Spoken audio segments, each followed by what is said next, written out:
Joining us now here in Los Angeles, Miko Brando, who was with us almost every night after this untimely passing, longtime Michael Jackson friend attending the funeral, and Dave, yes, that's his name, Dave. He was David Rothenberg.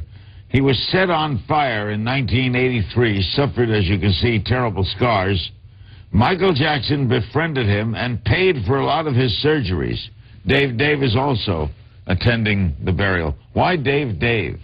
Well, to liberate myself from the confines of my father's criminality.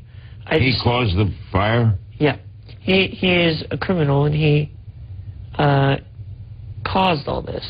To free myself of his name and his legacy, I decided to become my own person through changing my name. We'll find out how Michael helped you, but Miko, is that a typical story of Michael helping people like this? Absolutely. When he would hear about stories of people in need or needed help, and when we watched the news together, he'd reach out to them, send them a basket, send them a note, get well, or whatever the incident would be, and he'd always reach out to people and help people. Even driving around town, he'd stop and help people. How did he find out about you, Dave?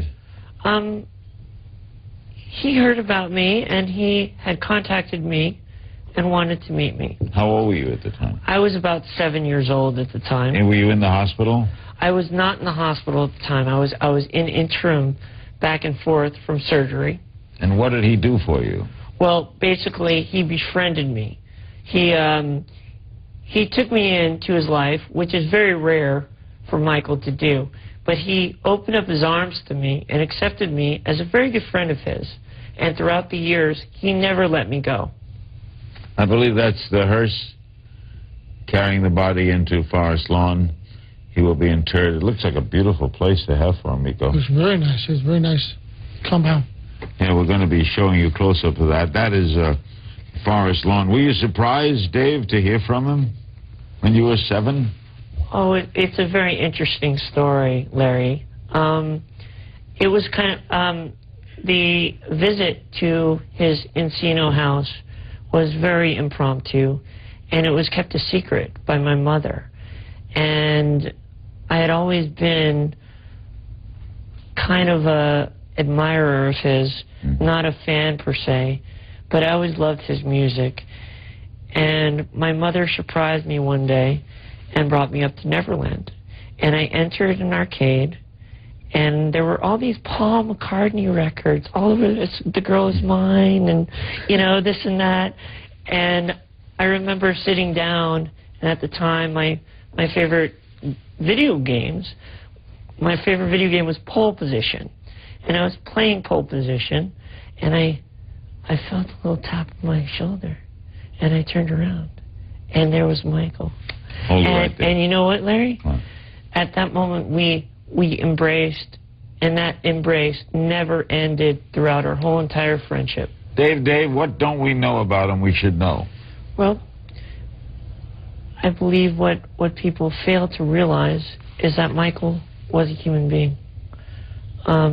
Throughout the years, I think he was kind of stigmatized by the media, and I believe that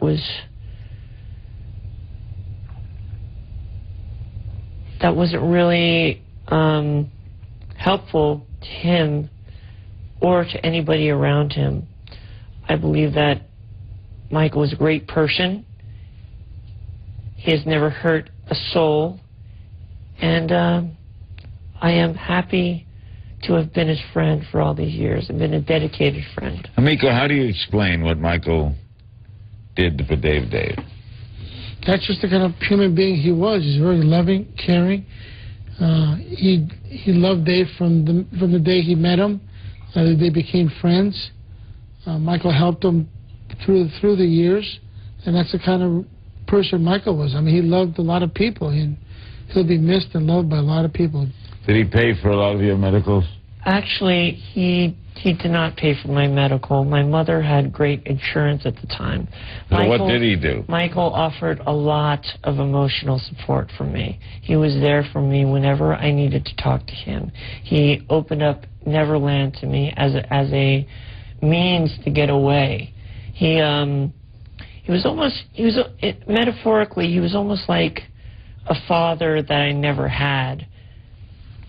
Huh. Well said. Your love is magical. That's how I feel. But there are worlds and worlds of ways to explain. To tell you I love you.